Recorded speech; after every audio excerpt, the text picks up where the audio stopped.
Welcome to In Pursuit with Pastor Bill.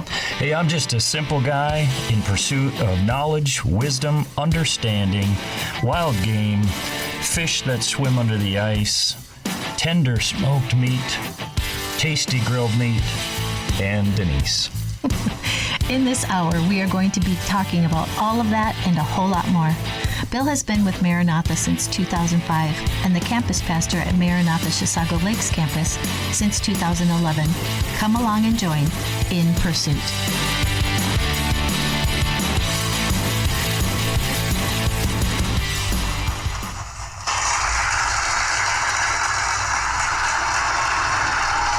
Boy, that's a big audience today. It is a big audience today. Yeah, baby!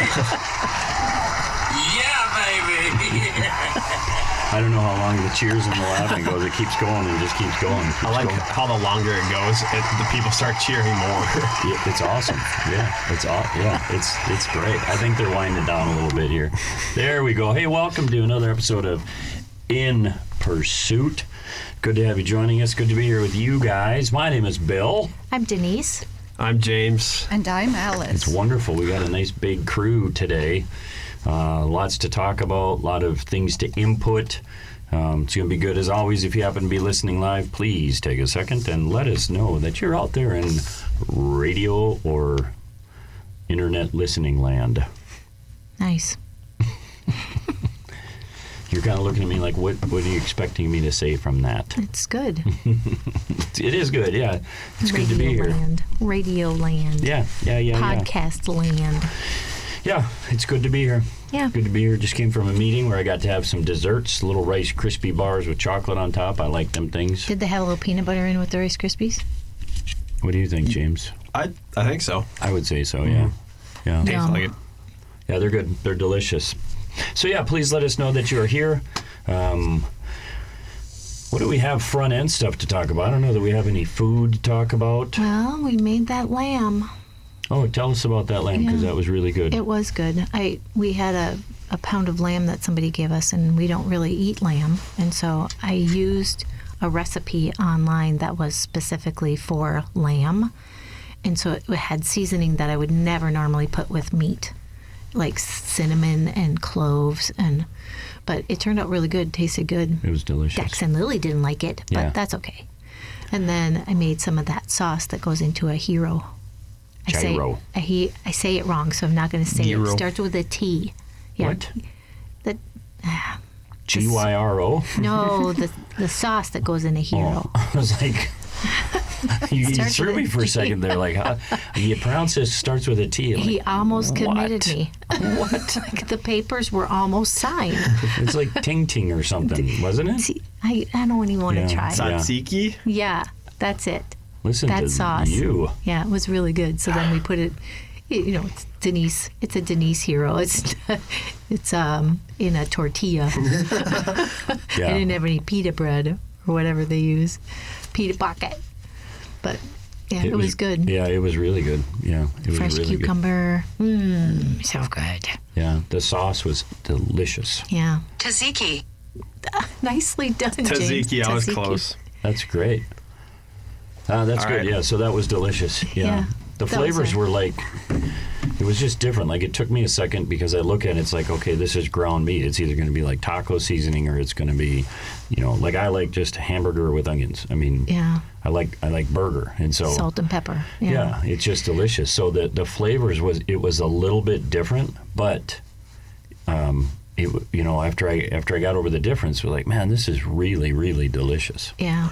Yeah. Just different palate for us. Yeah. Just different. Yeah. It was fun to do. Yeah. Nice. Yeah, it was good. So, yeah, how about you two? Anything new with you guys?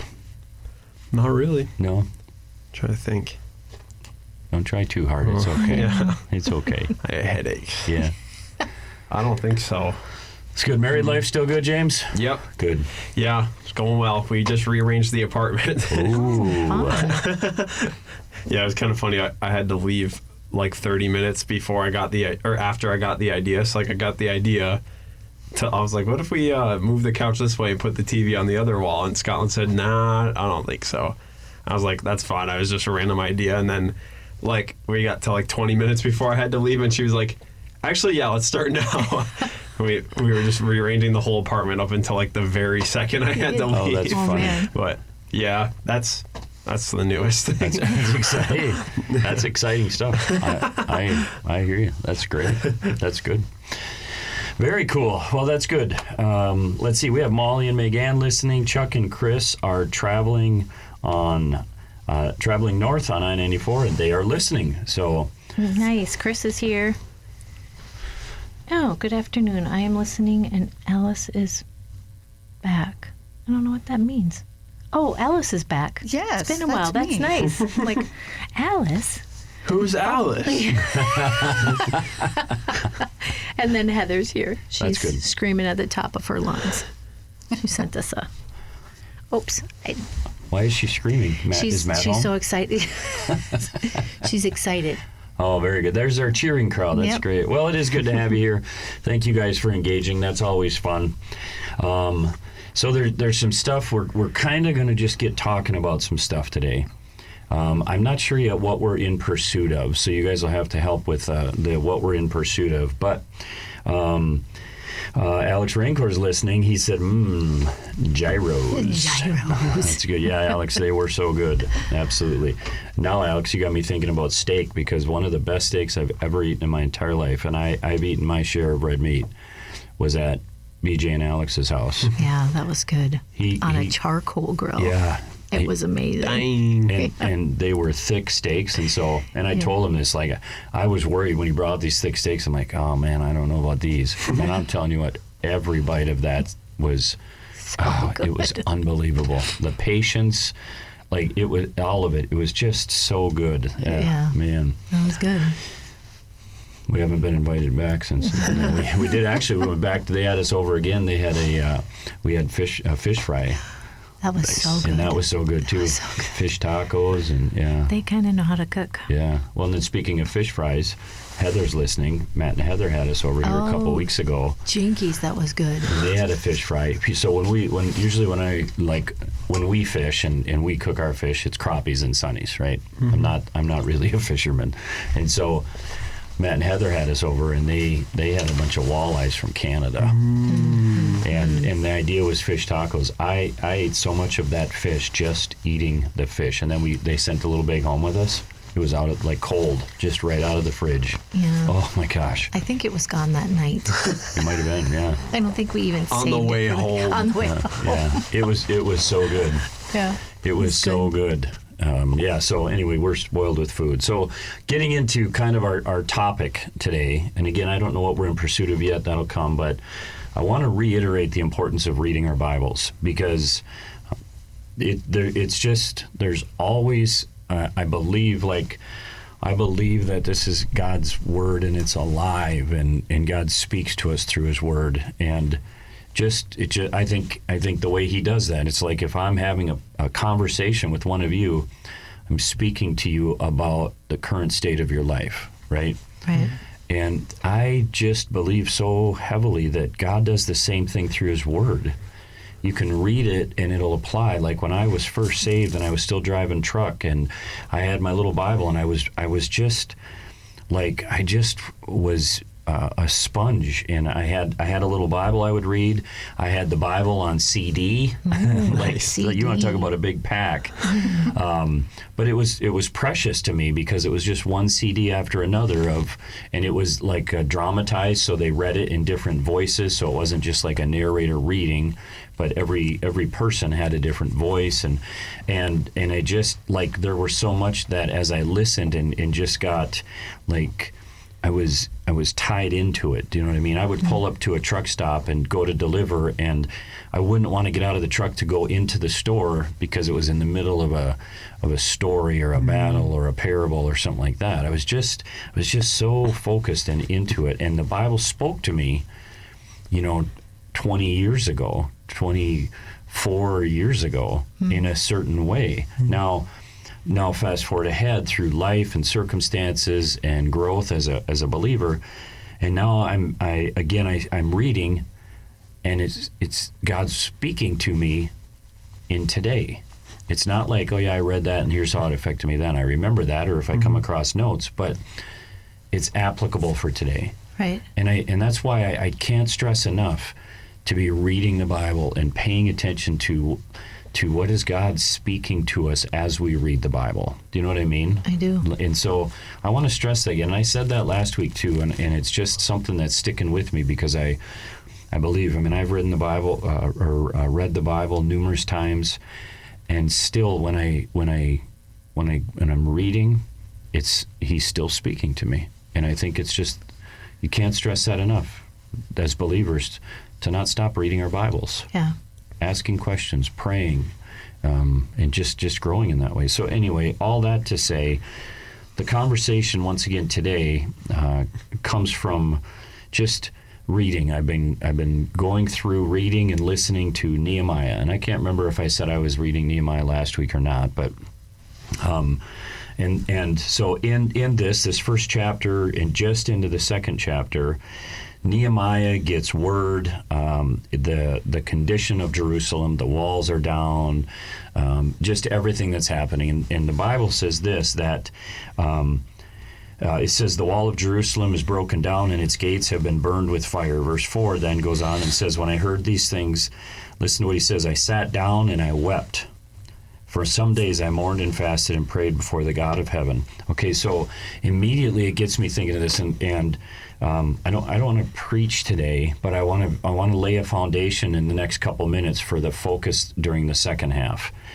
But there's something that happened. Getting this news really it did something to Nehemiah, and to see that. I think sometimes we can get so desensitized that even when the Lord speaks things to us, we just brush it off, and instead of allowing it to affect us.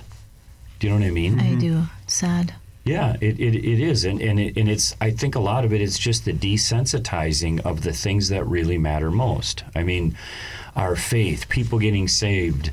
Again, it was brought up in this meeting I was at that Jesus came to seek and to save the lost. The Apostle Paul, I become all things to all people. Why? So that some might be saved. I mean, like we get desensitized to the importance of salvation and the eternity that's at stake through it, and we can slip into the just doing church. We can slip into the it's not a big deal. I don't want to ruffle feathers. It doesn't matter. But yet it's the biggest deal. Or even, you get into some of these things like considering even what's happening in Iran right now, and we're thinking like there are American soldiers that are putting their lives on the line. I mean, all of these different things where we just get desensitized because we're just, well, I just got my little world. All that really matters is, how am I going to fix the bobcat? And what are the chickens doing? And these are great. And this is where it's hard to talk about this stuff, because I don't think it's like that stuff shouldn't matter, or that stuff is unimportant, or you shouldn't find joy in life and stuff like that. But we can get so stuck in our path. We have our deer and we have our turkeys, and they're just animals. And what do? Well, they're just going to follow their path. There's food. I'm going to go to the food. There's water. I'm going to go to the water. But we're different. Yeah. Well, I think part of that is because there's so much information out there, so many tragedies coming in at us that it breaks your heart, but you can't process it all. You can't let 15,000 things break your heart every day. Yeah. And so you kind of get calloused in the fact that you're exposed to so many horrible things every day. Yeah, that's a good point. That you get calloused. And so I think to lessen the input might help us too. Yeah. Yeah, but I agree. We can also get desensitized to what matters most to the Lord, and then our hearts become unusable. And so even listening to you, I start thinking, okay, the priority of what we have to prioritize what we let in. You know what I mean? Because you've talked about it openly here. You don't overly focus on the news and the headlines because it can consume you. Yeah, I can't. But yet you haven't lost your sensitivity to the spiritual things, and when people get saved and when people get baptized and when people have a testimony and things like that. Like there's nothing that affects you emotionally more than spiritual things. Yeah. And so, Except for babies getting sick. yeah, babies getting sick, yeah. But I think that there's a part of it where there's a prioritizing of, I'm not ignoring these things, but I know those things will consume me, and these are the things I'm focusing on. And, Right. and I think sometimes that's what we have to do, is just kind of prioritize, what am I going to fill myself with? And I come back to this, I don't know who sang the song, Matthew West or one of these big name guys. It's a years and years old song. But in it, he says, break my heart for what breaks yours. Yeah. And as a believer, it's like, God, I just want my heart to align with yours. What do you want? What are you focused on? You know what I mean? Yeah. And so again, to just kind of walk that out and still have that. So that's one of the things that spoke to me, was just the effect that this had. And then what he does is then he prays. And the next bunch of verses to finish off chapter 1, it's Nehemiah's prayer. But then he has this boldness, and this is what's really springing up this conversation today. So chapter 2, getting into verses 1 and 2, where we get into it, and he's before the king. Nehemiah is before the king, and the king notices there's something wrong with Nehemiah. And he says, "What's the deal? Why does your face look sad when you are not ill?" And then he says this can be nothing but sadness of heart. Like it was, you could tell, like this has greatly affected Nehemiah.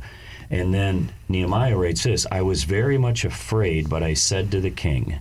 And so the idea behind this, I read this years ago in a commentary or something, where bringing that sadness and that downcastness in the presence of the king could have been a bad deal for Nehemiah. Right. And then to lay his burden in front of the king, when again, we know this, it's all about the king, right? The king being happy, the king being satisfied, the king gets what the king wants.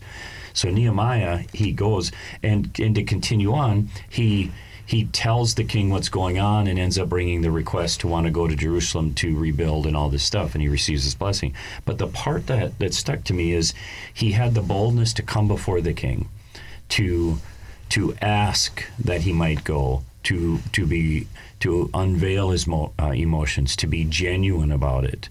Right. And I don't know that the dots are going to connect very well with how this thought stirred in me, but I remember thinking, I want to do that more. When I was reading this, it's underlined in my Bible. I want to do that more. I want to have the boldness and the courage to ask. And why that's a big deal for me, and again, you guys, I know we talked about it earlier, you're going to weigh in, but why this sticks out to me so much is because I don't often enough just have the conversation. What I end up doing, and maybe those of you listening, you can relate, and maybe if you've texted and you're listening, let us know if you can relate to any of this, but it's one of these things where instead of like finding out the facts of a situation, finding out the details, having the conversation, addressing it. Like I told you guys earlier today, it's like sometimes if you walk in and you're a little down, or you're in a bad mood, or you're crabby, or throwing chairs in the lobby, or whatever you guys might so be doing often. all the time. Yeah, all the time. But immediately what I do, instead of saying, "Hey, is everything okay?" I kind of start to spiral and start thinking, "Oh man, what did I do?" And now inside of me, there's this uncomfortability, there's this tension, and I create this whole scenario that is not even real. Instead of just asking the question, having the conversation. Yeah. It can be intimidating to ask someone who's upset what's going on. Yeah. Yeah. If your mind has already taken it to, it's your fault. Right. Yeah. Yeah. And it produces, like that spiraling produces an unhealthiness. You know what I mean? Mm-hmm. And then it gets inside and it just eats at you. I mean, how much, if you think about it, like how many times have you lost sleep for days or weeks or months because of something that you don't even know for sure is actually the case? Yeah. Make sense to you guys? Oh, yeah.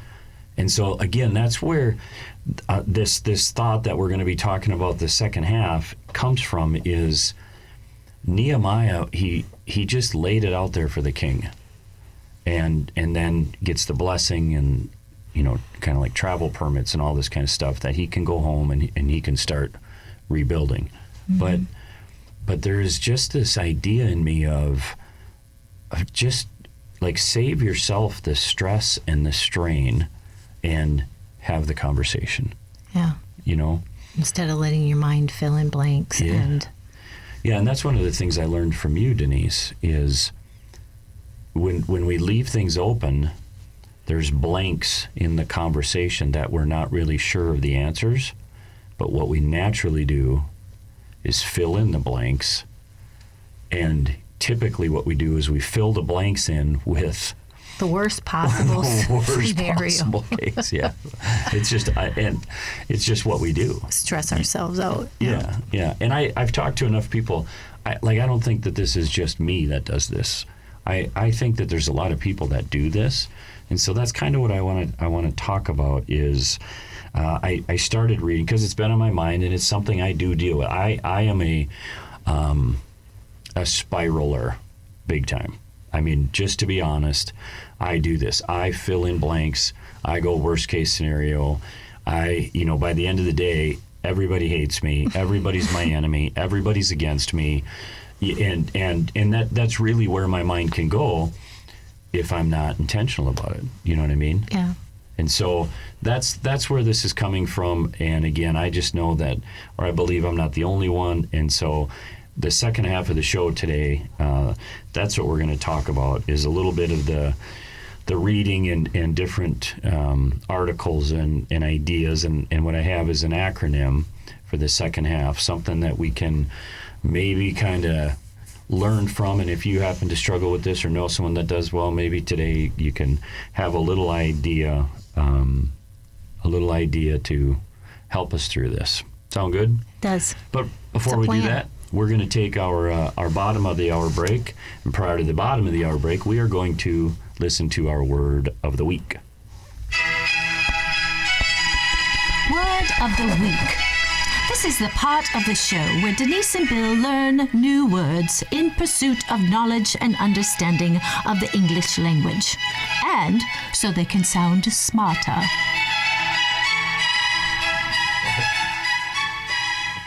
It's good to sound smarter. Be smart, guys. They're messing with me right now. Be smart. Bill is messing with you right now. I saw both of you, kind of.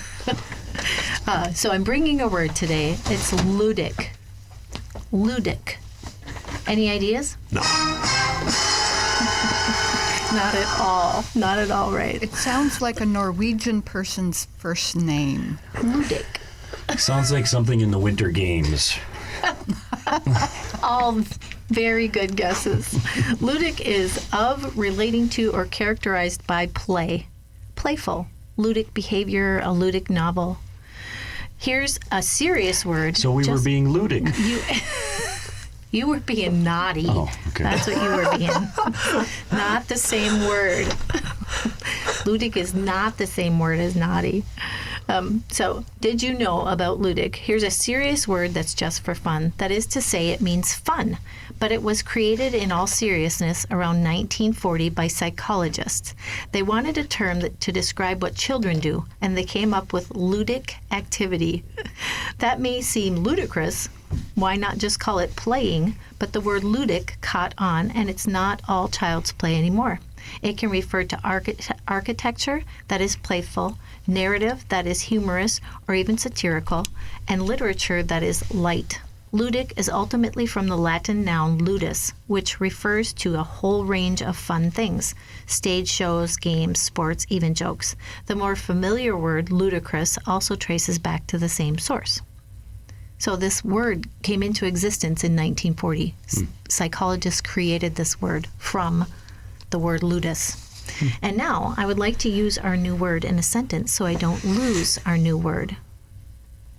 What? They got mischievous eyes right now. I can't wait. Mm-hmm. So one of the things I enjoy so much about my relationship with Bill is his ludic nature. In all sincerity, I can say in all sincerity, I can say he makes me laugh every day. Yeah, baby. Which might be hard to believe when you tell everybody that you spiral every day. But it's true. He makes me laugh every day. And that's our word of the week. You're listening to In Pursuit with me, Pastor Bill, a production of WAJC, Your Life Radio on 88.1 and 91.7 FM. WAJC is owned and operated by Maranatha Assembly of God in Forest Lake, Minnesota. If you would like to visit Maranatha Chisago Lakes campus, we have 4 weekend services to choose from. Visit maranathachisago.org to learn more and to check out some past messages. Awesome. Thanks, honey. Yeah, it's fun. It is fun. I love the way you do that. It's ludic. Yeah. Ludic. It's ludic. I love it. It's a good word. It is. Very good word. Let's see. So here's what I want to do is this. I want to just talk about kind of dealing with that. And I did a lot of different reading about. It's kind of like a mental health thing, but dealing with the assumptions we make, dealing with the spiraling that can happen emotionally and mentally, stuff like that. And a lot of them, these different sources, they'll talk about this acronym, and the acronym that's brought up, and you can kind of fill in words to fit the letters, but the acronym is PAUSE. And I think it's good, like I was saying to you guys earlier, I think, like for me, I'm going to remember the word pause. And I think at different times, just different specific letters will stick out. But overall, when that spiraling starts happening, when we start filling in the blanks, when there's a situation that we're just kind of going to worst case scenario, to just pause for a second.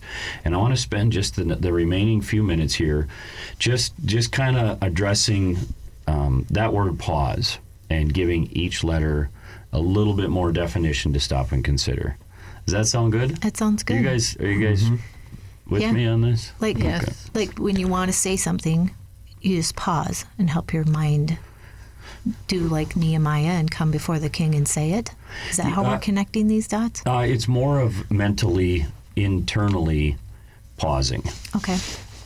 So it's not the whole thing is not focusing on the conversation. It's focusing on the conversation that's taking place in my head or your head, in your mind, just what to change the pattern.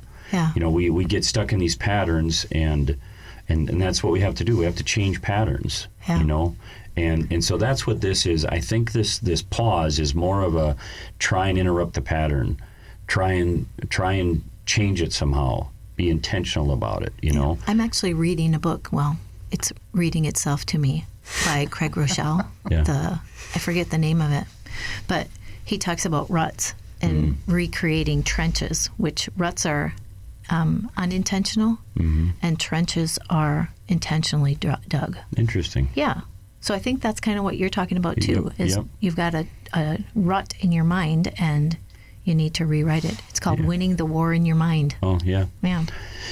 Yeah, and that makes sense because you have to intentionally change it. I always relate it to like if you go four-wheeling or in whatever way, and you get stuck in that rut, and if you stay in that rut, you're going to go in deeper and deeper mud. It takes a lot of intentionality and a lot of work to try and maneuver your machine out of that rut up onto more solid ground so that you keep moving forward, but you're not in the same rut doing the same thing. Right. And that's kind of the way I envision something like this is some type of a mental note, something you can do that's going to change the pattern or set you in a different direction. Yeah. And so that's where this pause comes from, and I hope it makes a little sense anyway because it just feels applicable for me anyway. But the first letter is P, and for me I put pray there. And I know a lot of times, especially as Christians, it seems like it's a no-brainer. But if you think about this, how often are you in a situation and you don't pray right away? Yeah. Like you keep going down that road, or whatever it is in any way. But in a situation like this, I think it's so important to be praying.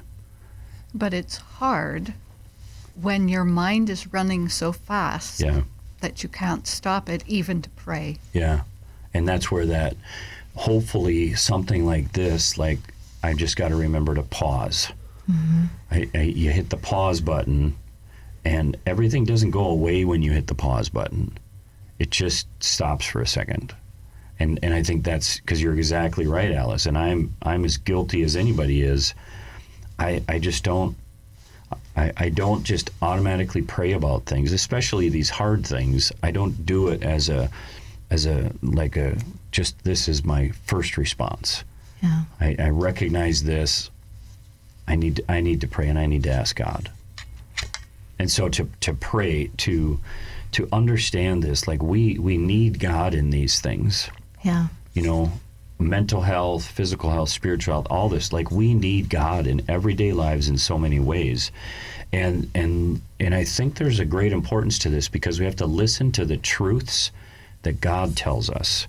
Again, this meeting I was just in, it was a meeting with pastors, and in that group, which might surprise some people, one of the pastors was sharing the importance of remembering my identity is in God. Well, that's a truth we have to remember about God, because like for me, a lot of this stems from insecurity and fear and anxiety and stress. Well, all of that comes up. Once you get all of those ingredients mixed into a mind, like you said, Alice, that just is going and going, that's a mess. And there's a lot of ways we get a false sense of identity. The insecurity, they're not going to like me. These people hate me. They're all against me.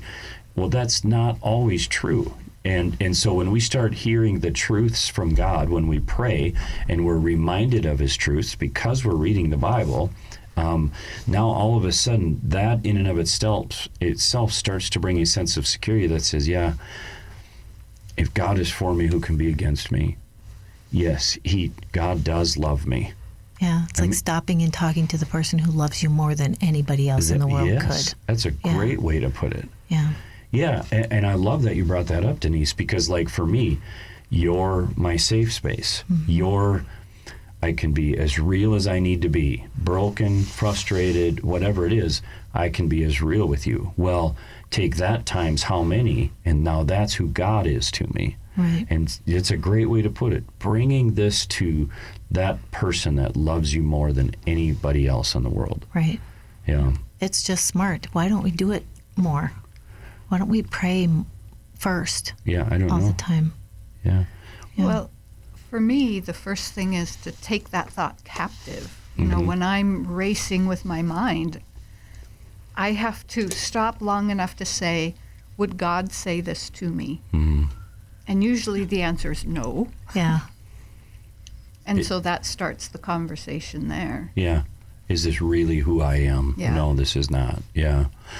Yeah. So that's the P when we think of pausing is to pray and be open and honest with God about everything you're feeling. The second thing, the A, let's see if I can spell pause correctly here. The A is acknowledge. And again, I'm trying to really connect these, but under the acknowledge, for me, it's been finding and being able to say, and even verbalizing to you, Denise, like acknowledge, first of all, this is what I do. It's almost like, you hear numerous times somebody that has an addiction or whatever, they say this, they say knowing is half the battle. Yeah. So that's why I believe at the beginning of a lot of AA meetings, you say, hi, my name's Bill, I'm a drug addict. You're acknowledging, that's the knowing, that's half the battle. Right. And so I believe there's a lot of power that comes from just saying, okay, I'm going to acknowledge this is what I do. I want to identify it. I know that I spiral. I know that I come to conclusions that aren't necessarily truth or factual. I know I get myself very worked up. like nobody can say a word to me, and I can just, I can get myself very worked up. And so I'm acknowledging that, okay, this is my pattern. This is the rut that I'm in. This is what I do. I'm also going to acknowledge this. I'm going to ask myself, I want to acknowledge, okay, what are the actual facts here? Like, what do I know about this situation? Not what do I feel, not that the feelings aren't important, but if I base everything off my feelings, I'm going to continue to spiral. Right. But when I pause and I pray, and then I'm acknowledging this is my pattern, then I also want to acknowledge, okay, what are the facts in this situation? What do I actually know? Not what's the conclusion I'm coming to in my mind, but what do I actually know? If it's a problem with a person, okay, do I actually know that this person doesn't like me? No, the facts are this person's supportive, this person has been there for me, this person loves me, they've shown me they love me, this person is generous with me, this person is encouraging. Okay, because now that I'm acknowledging that, it helps me come to a conclusion that says, I might have this confused then. Are you following this? Am I connecting any of this? It's good. And so, again, it's the acknowledging. And then the third acknowledgement, and I don't like this one at all. Mm-hmm. I really, really don't like this acknowledgement. But I believe sometimes we have to do it, is being able to acknowledge maybe I'm wrong. What? That's, it's terrible. But that wrong can be I'm wrong. Maybe I'm wrong about the other person. Maybe I'm wrong about the conclusions I'm drawing. Maybe I'm wrong with how I filled in the blanks. I mean, and not in a negative sense, because I believe this. I don't know if I can say this clearly because the thought just came to me. Oftentimes, to say I'm wrong, it's so negative. Does that make sense? Yep. Like, what's wrong with me? I failed, I'm wrong. I think that this can be an extremely positive, because when you acknowledge the possibility, okay, maybe I've come to the wrong conclusion. Maybe I'm wrong about James and what he's thinking about me right now. Maybe I'm wrong about why Alice is in a bad mood today. There's a 99% chance it has nothing to do with me. And so now all of a sudden, in changing that mindset, does it mean it's a positive thing to acknowledge that, okay, is there a possibility I'm coming to the wrong conclusions? Yeah. And the answer is yes, there is. And if I acknowledge that, I'm setting myself up for success. And I think that's so important, because when you start spiraling, that your feelings and your thoughts, they feel so big that they can't be wrong. You know what I mean? Yes. It's just so strong in you, this idea. So to acknowledge that, boy, that could be wrong. And it's like, I'm not wrong. I'm not wrong about this. This is such a big feeling. Yeah. But I think that's just hugely important, to just be able to say, I might be wrong. I'm loving your pause word, Bill. Yeah. I'm loving it. And as you were saying that, this popped into my head. What happens with those big feelings and that feeling of I can't be wrong, then we end up, now we're more and more going to find the ways to support that. So now we're going to keep feeding that monster that's not even based on anything real. Right. And now it's going to keep building. And this is the kind, like this is what I do or I have done in the past, and it eats you up, right? I mean, it can keep you up at night. It can affect your health. I mean, it's crazy how this really can affect us.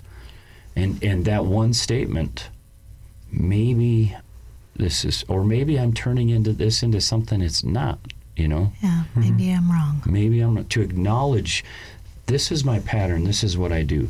To try and acknowledge, okay, wait a minute, let's just look at this. What are the actual facts here? And this whole time we're praying, God, would you show me the truth here? And then to acknowledge, I might be looking at it wrong. So the P is pray, the A is acknowledge. The U, I think, is a little interesting, to unplugged. The U is unplug. And here's what I mean by this. We live in a world where anytime there's a problem with something, like Denise's computer is a little bit jacked up right now. And so... Whoa. What are you going to say? One of the solutions is, well, let's shut it down and unplug it. and it allows it allows kind of that resetting of the system to take effect. And I think sometimes we have to do that. And by unplug, I think there's a part of it is like, okay, I have to stop thinking about this in this way, this situation, this conversation, this conflict, whatever it is. I have to unplug, and I have to let the noise stop. Yeah. It's just got to stop. Yeah. Because the noise, it's like, again, Alice, like what you said, when the busier our mind gets, it creates noise, You know what just popped into my head? It's like a tornado. It's just spinning so fast, and then it's sucking up all this trash. Yeah, It sucks up all this trash inside the tornado, and you have to stop the tornado.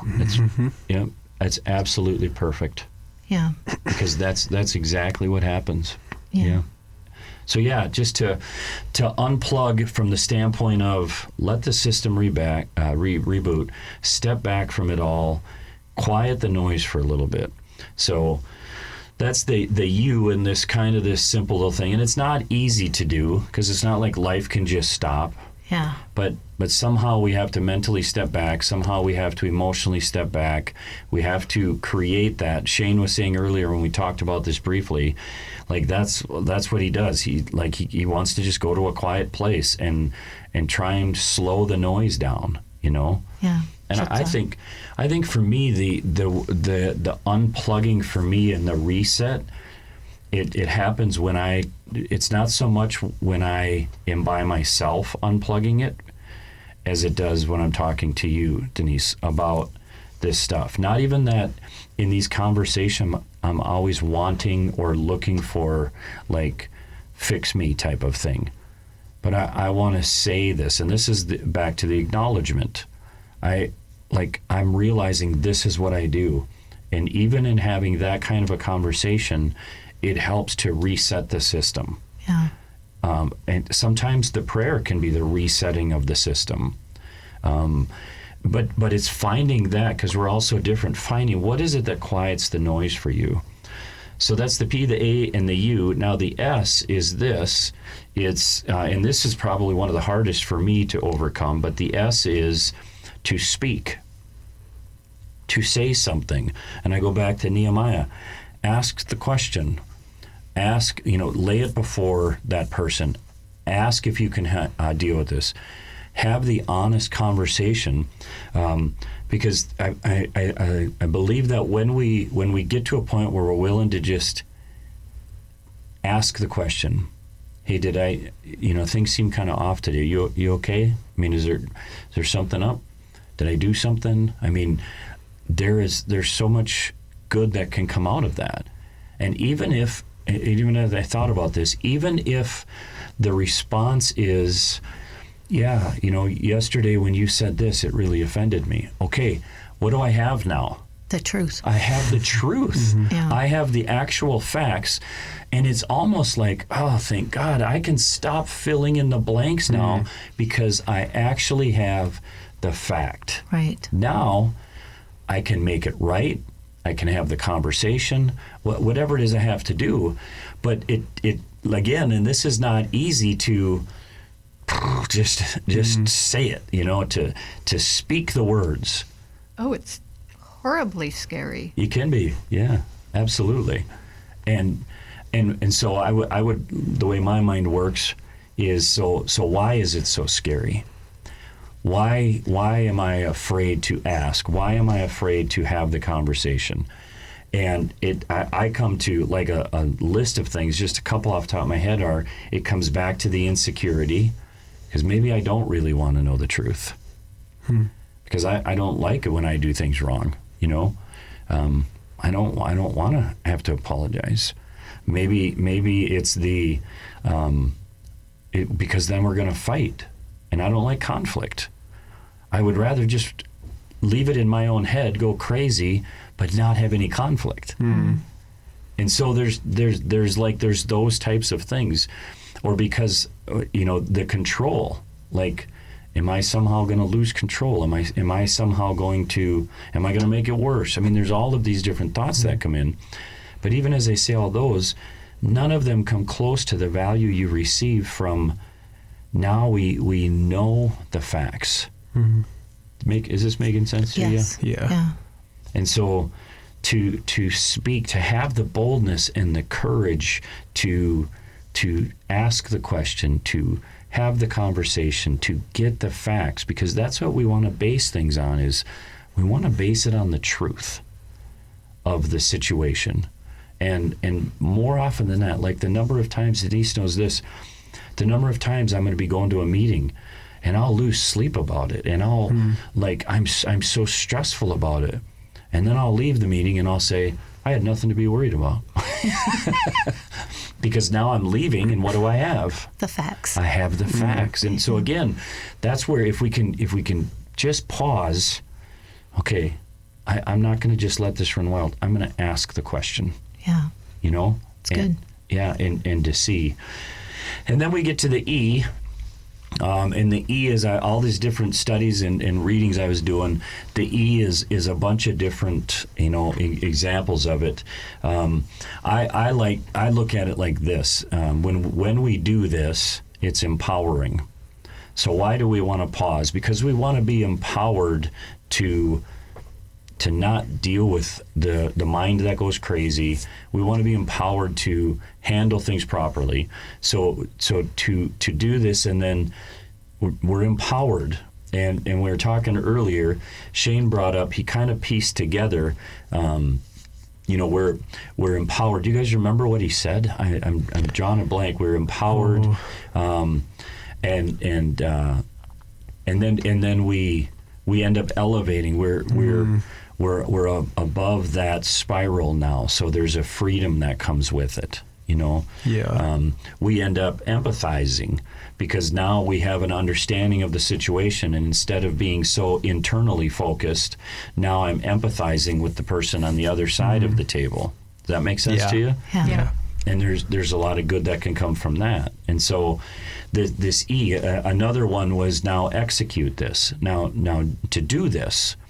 And it's not a one-time thing. It's depending on life, it's a regular thing where we want to say, okay, I want to pause. I have to pause in this situation. If it's professional, if it's personal, if it's whatever it is, like I'm going to pause so that I don't lose control of these thoughts, fill in the blanks, and continue to spiral down and down and down and down. Yeah, just pausing lessens the stress. This word, I'm loving this word. It's going to lessen the stress if you can actually do that. Yeah. When you start. Eliminate stress. Eliminate. Eliminate. Yeah. That's another. It's a good one. Yeah. Yep. Yeah. Pause has 6 E's in it. It right does have now. a lot. Yeah. When we were talking about earlier, what'd you say? Pausey. Pausey. Yeah. But that's a good way to. I like that. Eliminate. The whole goal is to eliminate that mental anxiety, that stress, that strain. And I think the more we can implement this kind of stuff, the more, if we deal with insecurity, even the more the insecurity goes away, because I think what we discover is we don't, like the way we think everybody looks at us or thinks of us, we start more and more to find out it's not true. That, you know what I mean? Yeah. Yeah. And it's a growth pattern of dealing with people and dealing with things. When we're willing to pause, when we're willing to deal with it, then it can be amazing. Yeah. I think sorry. Go ahead. I was gonna say, I just think everyone has to learn that though, because it's like, you're never gonna naturally pause. You have to think about it every time. You got to be fit. Yeah. Yeah. Like I just think of even when something as simple, like I had a friend in college text me in the morning. He was like, hey, can I talk to you tonight about something? And all day. Yeah. Like this is the worst type of person ever. and then by the end of the day, he just wanted to open up about something he was struggling with. Yeah. And I'm like, I don't know. It's like you're never gonna because every time I heard that growing up, it meant I was gonna get grounded sometime that night. Yeah. So it's just you have to you always have to. It's never gonna be natural. You have to actually. You have to be intentional focused about and it. intentional and Take time or something. Yeah, that's right. Yeah. That's being fit. But I think that's a good example of something like that. And throughout life, there's all these situations. Well, now that whole day you can be consumed instead of realizing, oh, okay, well, there's nothing I can do about it now. I'm going to pray about it. I'm going to acknowledge this. I'm not going to let my mind just spiral down and take that day, because that's and maybe that's where some of this is coming from, is a desire to not, I don't want to waste days anymore. I don't want to waste weeks anymore or months anymore being consumed, because when this happens, when the spiral happens, it's very, very difficult to be in the moment and enjoy life. It is. It's difficult to be in the moment and follow the Lord. Like I believe that this can be such a mentally can be such a debilitating thing, and the more we can get over it, the more we're in the moment and we just pause, address it, and move on. So today I hope this encourages you, maybe challenges you a little bit like it does me. But today, my challenge to you is just remember to pause. I hope you have a great day. God bless you. Bye for now. Bye. James? Bye.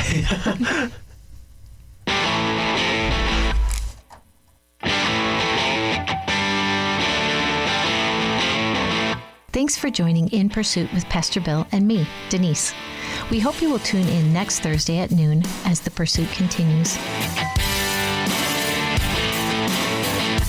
In Pursuit is a production of WAJC, Your Life Radio, on 88.1 and 91.7 FM. WAJC is owned and operated by Maranatha Assembly of God in Forest Lake, Minnesota. The opinions expressed here are not necessarily those of the owner.